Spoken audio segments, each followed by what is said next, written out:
নমস্কার, সবাইকে লক্ষ্মী কুকিং হোমে স্বাগত জানাই।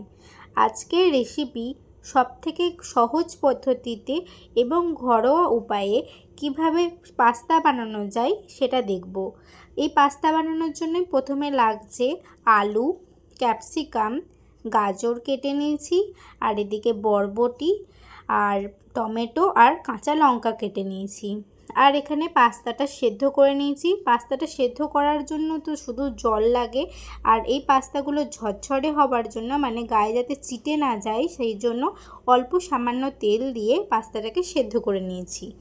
ব্যাস, এরপরে আর কিছুই না। এরপরে একটা প্যানেতে বলো, আর যদি তোমরা চাও কড়াইতে, তাহলে একটু তেল দিয়ে দেবে, একটু সর্ষের তেল, চাইলে তোমরা সাদা তেলও দিতে পারো। আমি এটা যেহেতু একদমই নিরামিষ উপায়ে করছি সেই জন্য এই সর্ষের তেল দিয়ে এটা করছি আমি। আর সর্ষের তেল দিলে আমার মনে হয় স্বাদটা একটু ভালো আসে, তাই সর্ষের তেল দিয়েছি। যাই হোক, এরপরে দিয়ে দিয়েছি জিরে, আর তারপরে দিয়ে দিয়েছি কাঁচা লঙ্কা। কাঁচা লঙ্কা সবসময় তেলে প্রথমেই ভাজতে হয়, কারণ কাঁচা লঙ্কা তেলে ভাজলে কাঁচা লঙ্কার যে স্বাদটা রয়েছে সেটা দ্বিগুণ হয়ে যায়। আর এই কাঁচা লঙ্কাটা আমাদের গাছের একদম কাঁচা লঙ্কা, গাছ থেকে পেড়ে নিয়ে এসে এই কাঁচা লঙ্কাটা দিয়েছি। তারপরে যে আলুগুলো কেটে রেখেছিলাম আলুগুলো দিয়ে দিচ্ছি, কারণ আলুগুলো ভেজে সেদ্ধ হতে যেহেতু একটু টাইম লাগবে, আলুগুলো দিয়ে দিচ্ছি।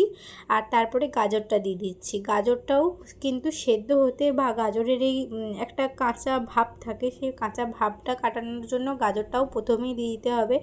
আলু আর গাজরটা তাই প্রথমে দিয়ে দিলাম। এরপরে হালকা একটু ভাজা করে নেওয়ার পরে তারপরে দিয়ে দিচ্ছি বরবটি। বিনস ছিল না যেহেতু ঘরেছে, তাই বিনস দিইনি, বরবটি দিয়েছি। বরবটিটাকেও হালকা একটু নেড়ে চেড়ে ভেজে নেব।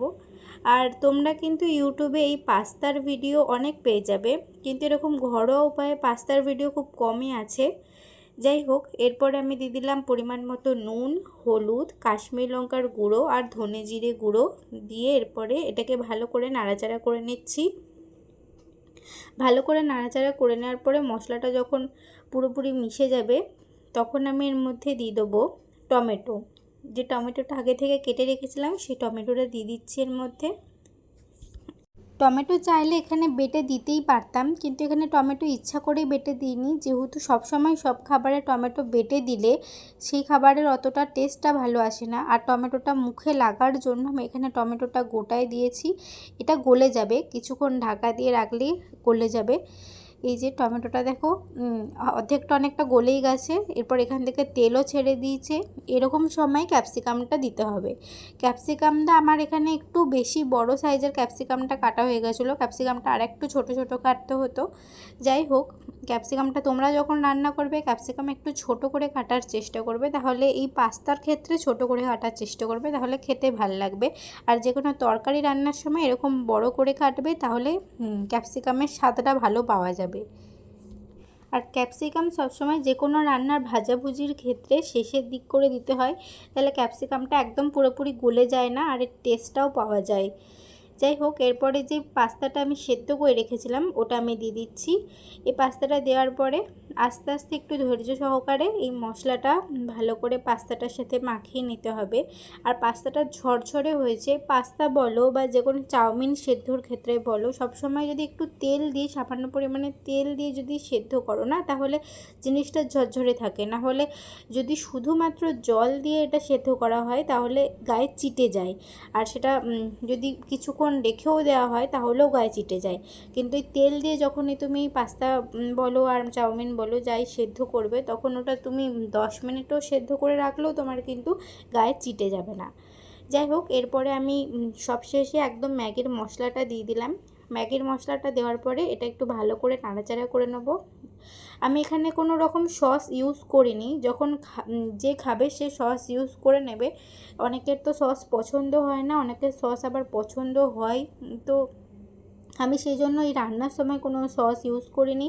আর এটা একদমই পুরোপুরি নিরামিষ উপায়ে হলো, কোনো রকম আমিষের কিছু আমি এখানে দিইনি, পেঁয়াজও ব্যবহার করিনি, কোনো ডিমও ব্যবহার করিনি। তবে আমি পাস্তার আরও একটা ভালো রেসিপি ছাড়বো, ওখানে পুরোপুরি আমিষ উপায়ে থাকবে, আর যেটা পুরোপুরি নিরামিষ উপায়ে হলো। নিরামিষ উপায়ে এই পাস্তাটা একবার ঘরে ট্রাই করে দেখতে পারো, খুব সুন্দর হয়েছিল। একদমই খুব সুন্দর। তবে শুধু আমার একটাই ভুল হয়েছিল, সেটা হচ্ছে এই ক্যাপসিকামটা একটু বড় বড় সাইজের হয়ে গেছিলো, ক্যাপসিকামটা একটু ছোট সাইজের কাটতে হতো। যাই হোক, রান্না করতে করতেই তো ভুলগুলো বোঝা যায়। তবে যাই বলো, এই পাস্তার রেসিপিটাই কিন্তু সেরকম কোনো কিছুই ঝামেলার করতে লাগে না, খুবই সহজ পদ্ধতিতে এটা হয়ে যায়। আর সেরকম মশলাও লাগে না, সেরকম কোনো সবজিও লাগে না। যদি বলো ঘরে এরকম ক্যাপসিকাম বা গাজর নেই তাহলে এগুলো ছাড়াও তোমরা একদম সিম্পল পাস্তা বানাতে পারো, তাতেও কিন্তু খেতে খুব একটা খারাপ লাগে না, ভালোই লাগে। আর একদম শেষে আমি এটাকে ধনেপাতা, টমেটো সস আর শসা দিয়ে এটাকে সার্ভ করছি। যারা টমেটো সস খেতে চাও না তারা এই টমেটো সসটাকে অ্যাভয়েড করতে পারো। যাই হোক, আজকের মতো এতটুকুই। দেখা হচ্ছে নেক্সট ভিডিওতে। ততদিনে সবাই ভালো থেকো, সুস্থ থেকো। টাটা।